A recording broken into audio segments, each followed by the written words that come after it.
Hi, Ben here and welcome back. We are down the field again, making the most of this amazing weather. And today what we're going to show you is how to fit a handle to one of our traditional Mocotaugan blades. Now, some of you may have seen these on our Work in Progress Wednesday when we just finished heat treating these. And we're going to show you how to actually go about fitting it to a handle in this traditional manner. So the traditional Mocotaugan crook knife is basically a removable blade. So it's held in place using this very simple technology with just a little recess cut into the handle and then a tight fitting wooden plug which you then can keep in place by using cordage. I've brought some sort of rustic twine down here and even some really nice thread. I've raided Lois's leather workshop and got some really nice thick thread that I think will work perfectly for it. Now, the Mocotaugan itself is a fantastic versatile tool, so great for when you're out in the woods, but actually being able to fit your own handle to a blade means that you can make it more personal to you and obviously to your hand size and shape. You can make it more applicable to the application that you want to use it for. And it's just a really nice project to personalise that tool to your own toolkit, really. So some of you may have already purchased one of these blades, so thank you very much for that. And we also thought that it might be easier for people that can't get out at the moment, or you may be stuck and no access to a nice local woodland or something like that, that you might need a pre-cut handle just so that you can get started, really. So we're going to add these on there as well, so you can either just purchase the blade on its own or you can purchase a pre-cut handle. This is English elm, and this is the shape that I use for my traditional Mocotaugans that we sell on the store. And it just gives you this really nice shape, so you get this little, what I call a spur, where your thumb can sit up against and give you a lot of leverage when you're making the cuts. Now obviously you can use sawn timber like this. You can also use other materials, so one of my other favourites is to actually use a piece of antler. I've got one of my old Mocotaugans that I made many years ago, and just the natural curve of the antler just fits perfectly in your hand and gives you that place for your thumb to sit against. So whenever I'm going through the antler, getting field knives cut out of the antler, if I find a nice piece like this that just sits in my hand, I put it to one side for maybe making an Indian crook knife or something like that out of it. Now what we're going to show you how to use is a piece of timber.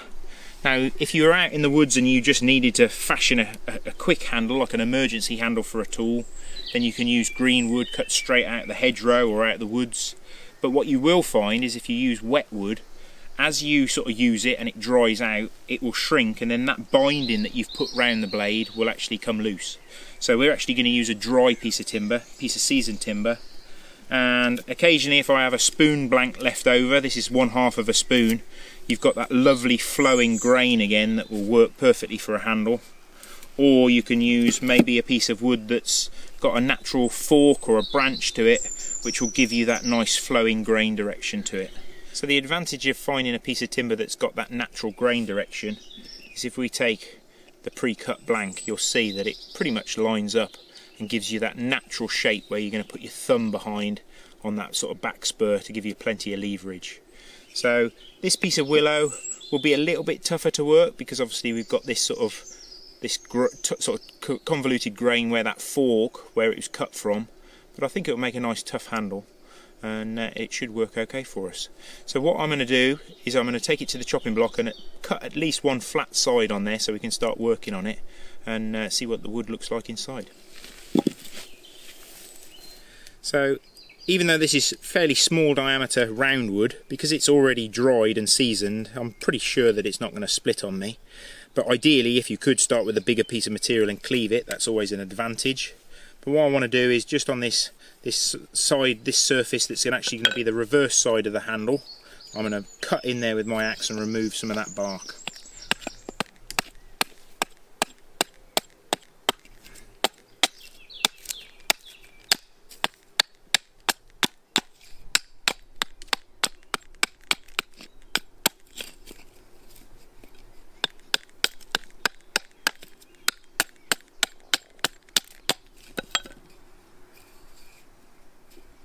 So we've used the axe just to remove that one flat surface, and depending on the size of the piece of wood that you've started with, that's might all that you actually need to take off just to help us fit the blade and use the natural curves that fit your hand almost instantly.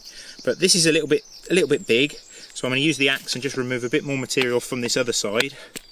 It's a little bit tough where that sort of that convoluted grain, like I say, where that fork was, but it'll actually make it look quite pretty when it's finished.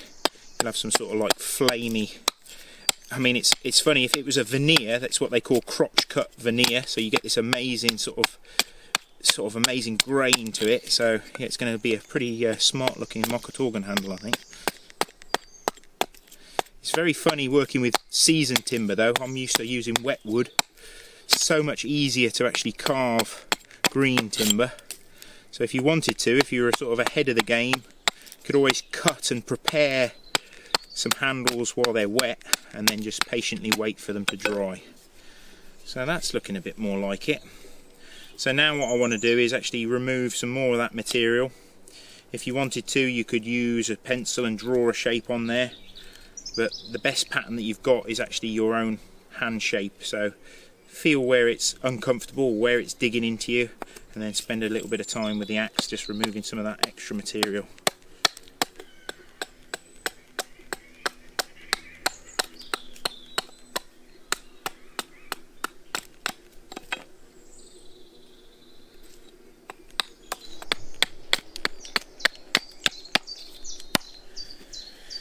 So we've done most of the axe work now. Obviously it's still very much oversized and obviously not comfortable. We haven't bothered shaping it so that it's absolutely perfectly to fit our hand. But the main factor is that we've got this really nice flat section here that's on the reverse side of the handle, and that's where we're going to cut the joint for our blade to fit in. So it's really important that you've got this really nice wide flat section there. And then we're going to take it over and we'll actually start using the blade to mark out the shape. Right, so we've got our roughed out handle, and now what we need to use is the actual Mocotaugan blade itself as our sort of template.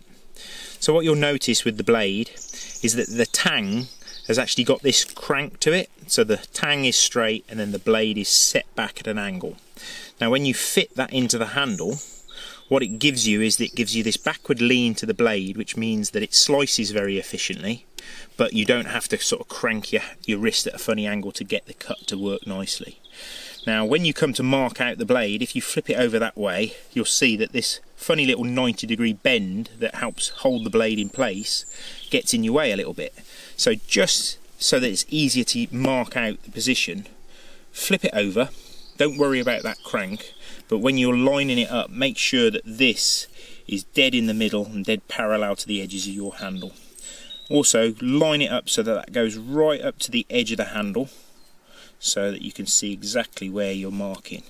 Now I would say be very careful, because this will come honed and razor sharp, so either keep the leather binding on it so that it's a little bit safer, or you can use a piece of masking tape or something like that just to cover the blade.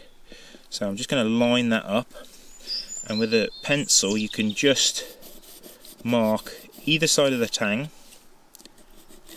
like so, and also the very end where the tang finishes, just like so. And you'll see that we've pretty much got that right in the middle of the handle, and this is the area of waste material that we're actually going to remove.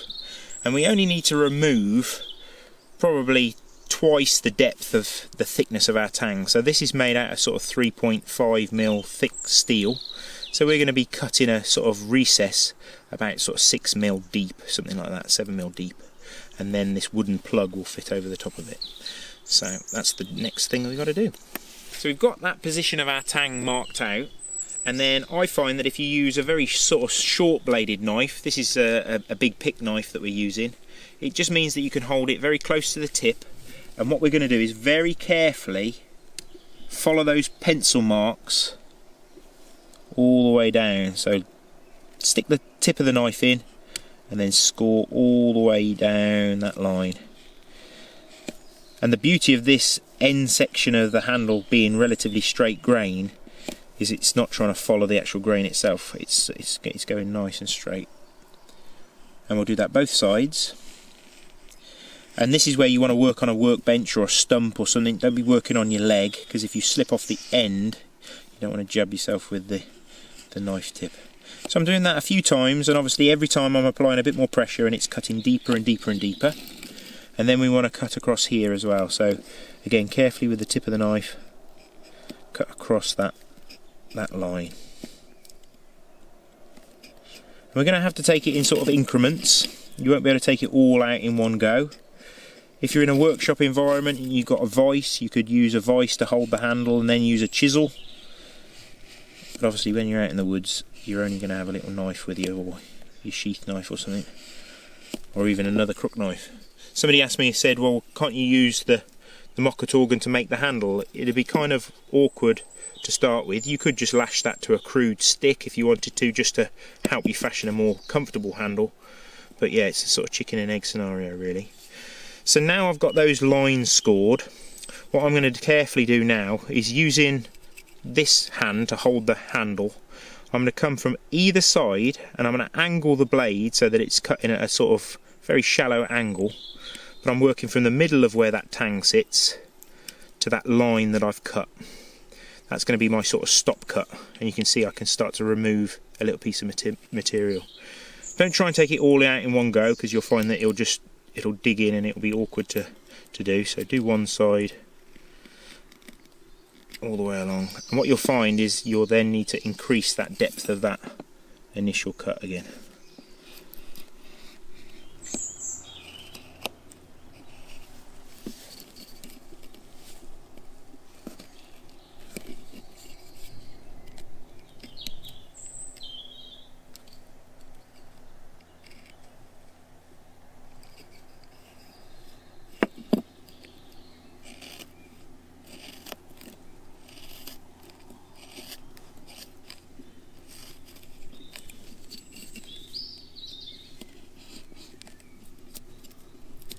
So we've slowly worked down that side, progressively going deeper and deeper. And what I've left is I've left all this material this side, because once you've removed that side, working carefully away from you, one of the easiest ways to actually get into that section is to then use the knife coming back towards yourself now. Because you've had all that space sort of to get the back edge of the knife in, you can sort of work like that. Again, like we were using that grip the other day, working off the end, not cutting into your thumb, we're coming out into that void.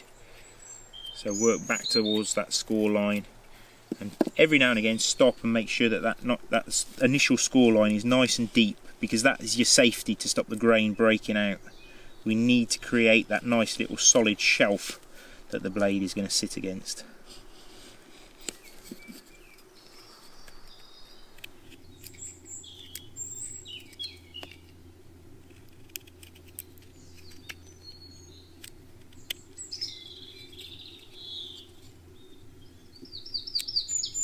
So we've obviously sort of worked at an angle down one side, then we worked at an angle down this other side, and you're sort of left with this ridge in the middle, which you can sort of carefully use the tip of your knife just to sort of remove.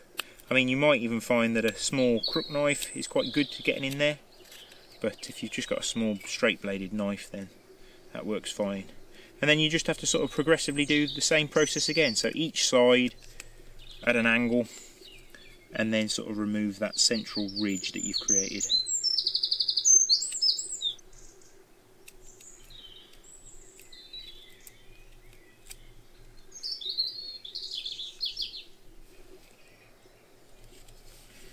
Okay, so we've cut a relatively deep notch there for our tang.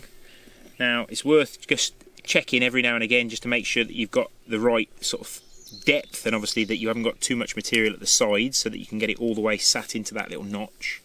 Now obviously spot the obvious mistake. If I fitted it like that now, the blade would be upside down facing the wrong way, so we've actually got to flip it over and we've got to sit it into the handle in this direction. But you can see that that extra little sort of 90-degree end to the tang is preventing it from sitting flat. So now what we need to do is create an extra little notch just at the very end of that channel for this tang to sort of sit into, and that will help lock it in place then. So the easiest way to do that is just, again, score with your knife. Now you can't really mark it. The only way that you could mark it to see exactly where the end is you could maybe just put a little bit of pencil on the very end of your tang and then push it, and it should leave a little witness mark on there so you can see exactly where to remove material. So what we're going to do is we're just going to get the tip of the knife again and score in there, just like so, on both sides, and just carefully start to remove that extra bit of material. A little bit fiddly. Obviously, if you're again in the workshop environment, you could use a little drill, or if you've got a scrap piece of steel or an old screwdriver, you could maybe heat it up in a campfire and just burn a little recess in there. But we'll just take a little bit of time and just cut a little notch.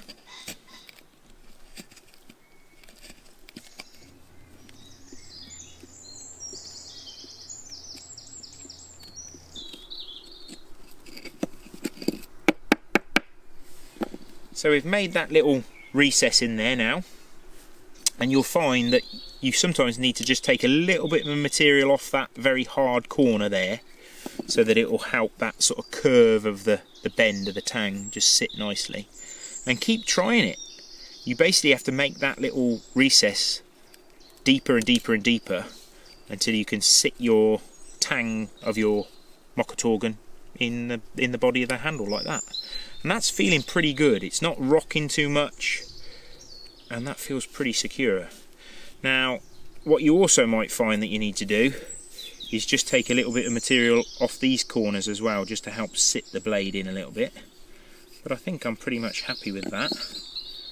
So the next task is that we've got to fit a little wooden plug that's going to sit in there and squeeze tight. Now, it doesn't have to be absolutely dead flat. You can actually leave it so that it's slightly raised. But I think that's the next job that I want to do and get you guys to do before we actually shape the handle. So let's find a dry piece of material to carve that from. Could be an offcut from your handle. Ideally it wants to be something hard and robust, so something like ash or maple or maybe a bit of beech or something like that. But yeah, I'll find a suitable bit of wood and we can whittle that to fit.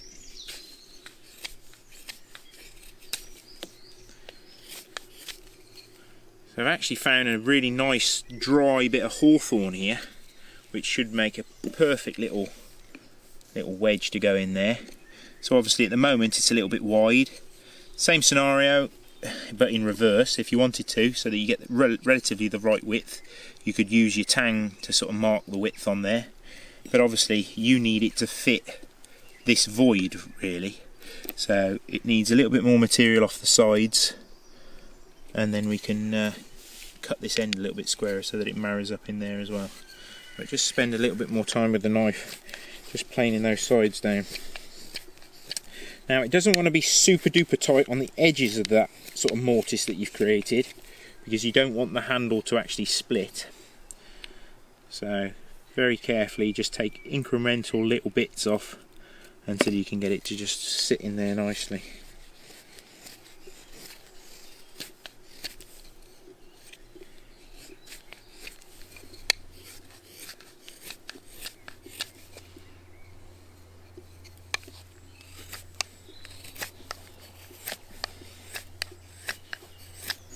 So it's super dense material to carve, this hawthorn. So if you can find something like that, a real dense fine grained piece of timber, you'll find that it'll work perfectly for this little wedge. And the other thing to remember is, whenever you're making a small component, never work on a very tiny piece of wood. You'll just be struggling the whole way through. So leave it connected to something that you can use as a handle while you're working on it, and only at the very last minute do you cut it off. So let's just try that in there. That's feeling pretty good. We've got a nice sort of mechanical fit there, even without any sort of cordage. So obviously that's without the blade in. So we'll pull that out and very carefully sit that in. And then we'll just try that wooden bung over the top. Like so. That's looking pretty good. Obviously this is going to get cut off, but that feels like that's going to hold that blade in place. So I think the next thing that I want to do now is maybe just make that sit right up against that shoulder at that back edge of the mortise, and then we can mark it where we want to actually saw it off. So we'll cut it straight off across there. So just watch your fingers with this blade if you've got it unmasked at this time. So just very, very carefully saw that off.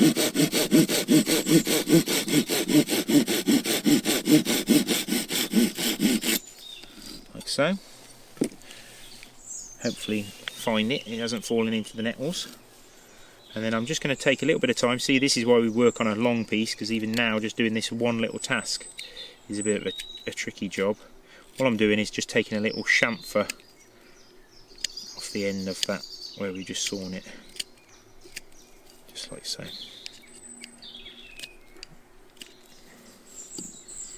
And we'll just try that back in that mortise. That feels pretty good. So we've got that little wooden plug working nicely now, and we know that that's all going to work correctly and hold that blade securely in place. Obviously we can't put any binding on it at this stage because we need to shape the handle. Now if you're not sort of that familiar with woodworking, or you're not that confident, I would say before you start taking off extra material off the handle, we want to make sure that we don't remove any of this section, because obviously that's where our tang is sitting. So really we're not really going to take much material off this back edge of the handle. It's mostly going to be off this front edge. So what I'd actually do is mark a little bit where you can just take a little bit of material off with a pencil, and then you know that you're not going to make any mistakes. At this stage, when you've spent all that time making that joint properly, you don't want to make any errors. So I've drawn a little sketch on there, and you could even just sort of mark where you want to remove some of that material from this side as well. All those hard corners have got to come off, because those are the bits that are going to stick in your hand and give you sort of hot spots. So yeah, all this material can come off and start to become really sort of ergonomic for your hand.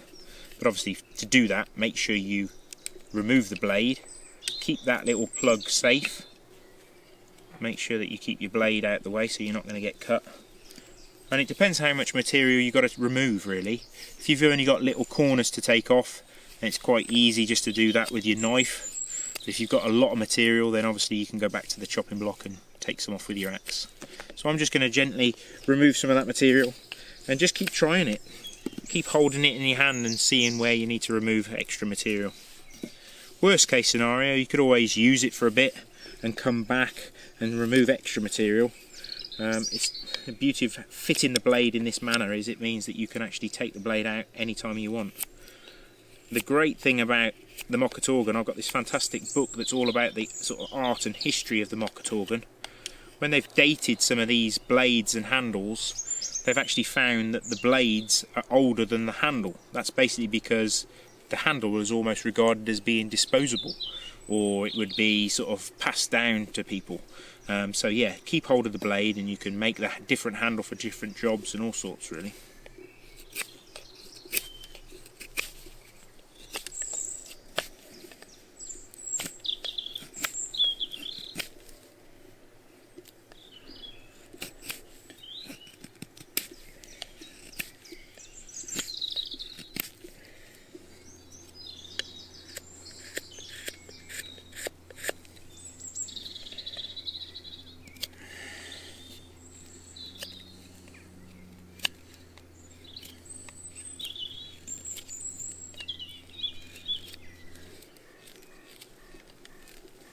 So we've pretty much got the overall shape pretty much how I want it really. So I've left a few things that are just for function and some things that are just for the eye. So I've left this sort of faceted shape to the handle because that will mean that it will be very sort of easy to grip in the hand without getting too fatigued. So those facets really sort of work nicely. But the sort of thing for the aesthetic point of view is I've left this little bit of bark on there. Just a little hint of a bit of tree ID, leave that natural little waney edge to it. Just think that looks really nice. So I'm pretty much happy how that feels in the hand. I'm just going to spend just 2 or 3 minutes just refining those edges. So just taking a little bit of time and just chamfering off those hard corners. Both at this sort of very end of the handle, so you can clean up that bit of end grain as well. From both directions, just to leave it a nice smooth cut rather than a sawn cut. And the other place that I want to chamfer it is just at this very front edge as well. So don't take too much material off, but just spend a little bit of time just taking that hard corner off. Now the advantage of this style of Mocotaugan handle is if you're using it as a draw knife, as a planing tool, having the blade sat so that it's absolutely dead flat to the back edge of that handle means you can get very, very flat cuts. You've got no handle to interfere with the actual wood itself. So that's feeling pretty good. So the only thing that I might do, where we're going to bind it, we might find that these hard corners are maybe just a little bit too sharp for the cord to slide easily. So I'm just going to take those very hard corners off, just where I know that there's going to be a bit of cord wrapped around it. Just like so. But I think I'm going to leave the hard edges on the other sort of facets. And if I find that they create hot spots when I'm actually using the tool, I can always come back and whittle it. But no, that feels pretty good. So now it's a question of actually fitting it all together. So like making any knife or tool, sometimes you feel like you've taken it to pieces and put it back together again about 100 times before it's actually finished. So that's feeling pretty good. And then we've got to choose what kind of cord we're going to bind that with. And I've got a feeling that this fairly thick thread that I've stolen out of Lois's workshop will work really nicely to it. So we'll just get a good old length of that. And we're going to use a very simple way of connecting it.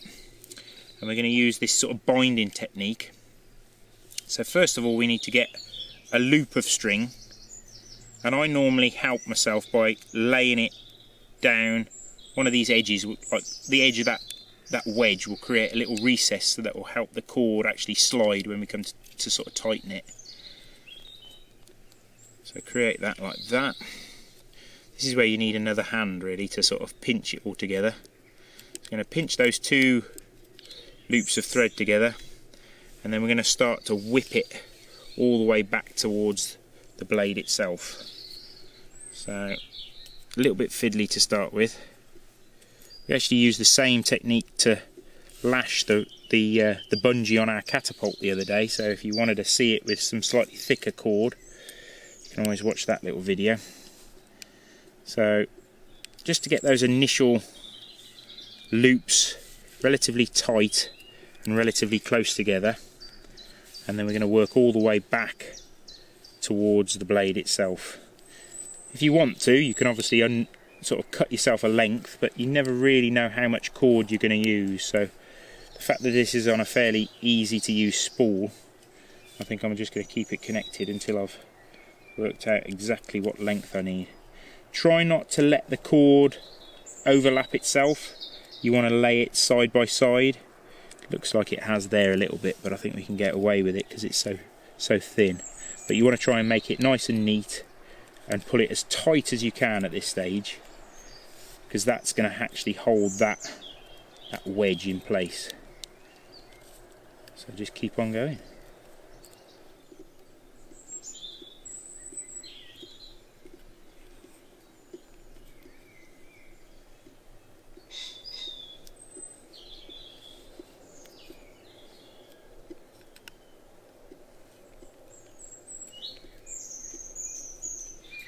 So it's worth taking your time and making sure that you lay those threads really nice and neat next to each other. And you want to go all the way to the end, but not so close that there's a danger of that thread skipping off the edge. That's almost getting a bit too close to that chamfer, so I'm actually going to go back. And now what we want to do to finish that sort of whipping, so I take that end and I'm going to pass it through that loop that I created in the very beginning. And while I hold this end tight, I'm going to then grip this end and I'm going to pull it back through. Now this is why laying that loop up against the edge of that wedge was a good thing, because it gives you like a little gap so that it can slide relatively easily underneath itself. So I'll give that a little pull. Making sure that we don't catch that thread on the blade at the same time. Here. That feels pretty good. So that keeps that end nice and neat and nice and tight. Now if you wanted to, you could pull it a little bit more and then just tie those two ends together just with a reef knot, and that will stop it coming undone. If you wanted to make it even smoother so there's nothing to dig into you could maybe just put a little dab of glue both ends. You could even use natural glues like resin or fish glue or something like that. But I think I'm just going to leave those two ends tied just with a simple reef knot, so if I want to take it off I can. Just like so.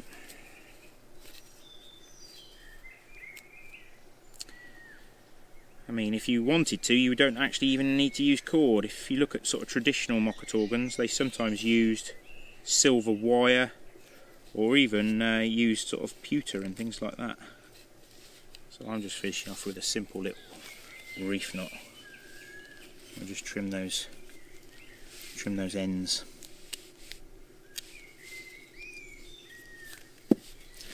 But I think that natural whipping next to the natural facets of our carved handle, I think looks really smart, and it gives it a really nice grip to it as well. Feels really nice in the hand, and you can see that that angled tang that we were talking about, you can see how it cranks that blade back, and also having that lovely curved in this opposite plane, it means that we can use that Mocotaugan really quite comfortably, using it like a draw knife, and we're not having to strain our wrist. So that's pretty much how you go about fitting a blade to a handle. Obviously this is just my take on it, using a piece of willow, but you could always use a piece of antler or a piece of wood that we provide you with, a bit of elm, something like that. But there is no rules. That's what I like about it. And I keep referring to that same Mocotaugan book. If you can get pictures online, you'll sometimes see these very ornate Mocotaugan handles with great big curly shavings on the ends, or those boxes with little captive balls in there. And even though I said that the handle was almost disposable, those ones, those very ornate Mocotaugan handles, sometimes they are older than the blades themselves. So as the blade's worn out, they've kept the handle because so much has gone into actually making that lovely handle itself. So yeah, that's pretty much how you do the binding. Obviously we could finish that off with going over it again, cleaning any dirty finger marks off it, and maybe giving it a coating of oil. You could even oil the thread, it wouldn't hurt it, so a bit of boiled linseed oil would work really nicely. But I'm excited to give this a test run. I don't know about you, but yeah, I'm looking forward to seeing if this will make some nice shavings. So I'm going to go and find a suitable piece of timber. So got a fresh piece of timber to give the Mocotaugan its first test run. Now you can refer to one of our other videos that shows you how to safely use a Mocotaugan. But in a nutshell, you always want to make sure that this hand that's holding the piece of timber is always in front of where the blade is travelling from, so there's no fear of you cutting yourself. And we're going to use that thumb and the wrist to control the pitch of the tool, but we should be able to make these nice long planing cuts. Now this is the beauty of the internal bevel of the Mocotaugan, is you've basically got a one-handed draw knife, which works really nicely if you want to make paddles, bows, any kind of sort of application that you would normally use like a draw knife in the workshop. This is your draw knife when you're out in the field. And then what you've got, because you've got this sort of curve to the Mocotaugan itself, that's used for when you actually want to excavate. So if you wanted to create a bowl or hollowing cuts, that's when you can start to use that curved nose of the crook knife. And you see how I'm using that thumb. This is why that shape of the handle is so important. That thumb is what's controlling and giving me that pitch of the tool. But that feels great actually. And that cord wrap really does make a really comfortable addition to the handle itself, I think. But yeah, that's great. It's always exciting when you get to actually use the tool that you've been designing or creating for its intended purpose.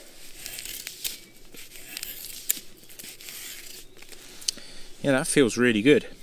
So I don't think I've got to make any adjustments to this handle. The actual size feels pretty good, and these facets are really working nicely. It prevents the handle from twisting in my grip, so therefore I'm not having to put extra energy into actually holding the tool. That's the one thing I would say. If you've got a tool that's either got a handle that's too big or too small for you, that's when your hand's going to get tired and that's when you're going to hurt yourself. But no, it's been a lot of fun making that. So hope that has helped you fit your handle to your traditional Mocotaugan blade. But if you've got any questions, please just feel free to drop us an email and hopefully we can help you on the bits that you might be struggling with. But yeah, hope you've enjoyed watching us make this traditional Mocotaugan handle, and tune in next time for some more woodcraft videos.